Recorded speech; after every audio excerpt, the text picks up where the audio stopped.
apart.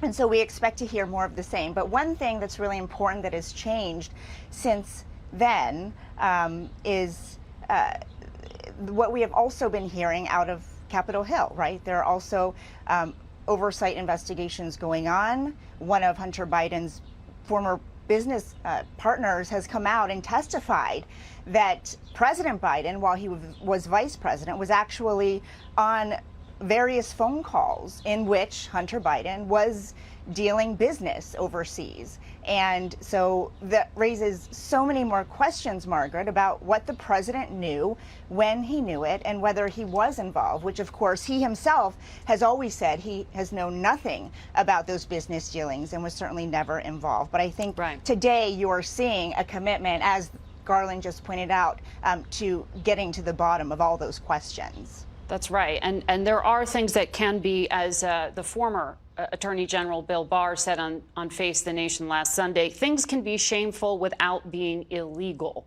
So those political questions in Congress, that is separate from what we just heard today from the Attorney General specific to this case involving that federal investigation that has been ongoing through the U.S. Attorney's Office in Delaware for 5 years, an extraordinarily long period of time, ultimately leading us to, as you just laid out there, Weija, that July plea deal that very dramatically fell apart. And I know that in that courtroom that day was CBS's Catherine Herridge, who is with us now, I understand, from the Justice Department and has been speaking to sources there. Catherine, this is a tremendous turn of events. What have you learned about how this will work? Well, Margaret, good to be with you. It is an extraordinary turn of events when you consider the timeline. As you mentioned, just a few weeks ago, at the end of July, there was an effort by both the prosecutors and Hunter Biden's defense team to wrap up this years-long case with a bow. Until that plea agreement collapsed, the judge deferred a decision on whether to accept or reject it.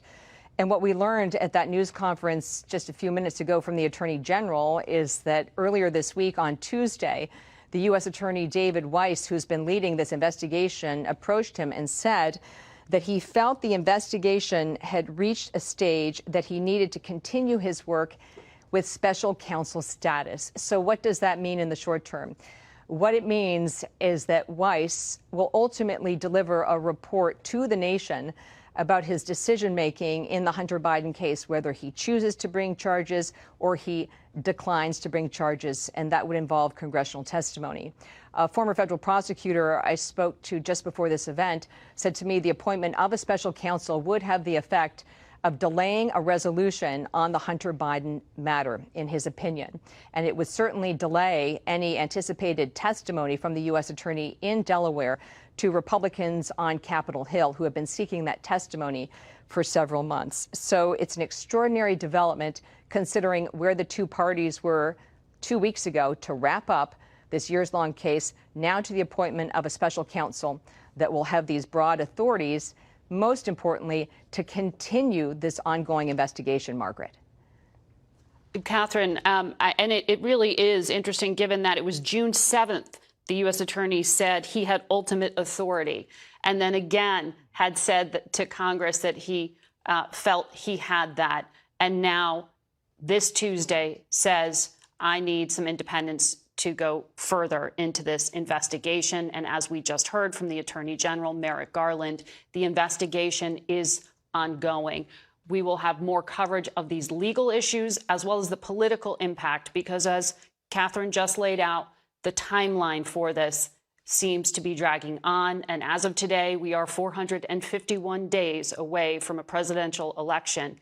And this extraordinary news about the president's son and how the Biden federal government will continue its investigation into him. I want to leave you with this special report on that note and tell you to please stay tuned to CBS News, your local news, and of course, the CBS Evening News tonight for further coverage. This has been a CBS News special report. I'm Margaret Brennan. Thank you all for watching.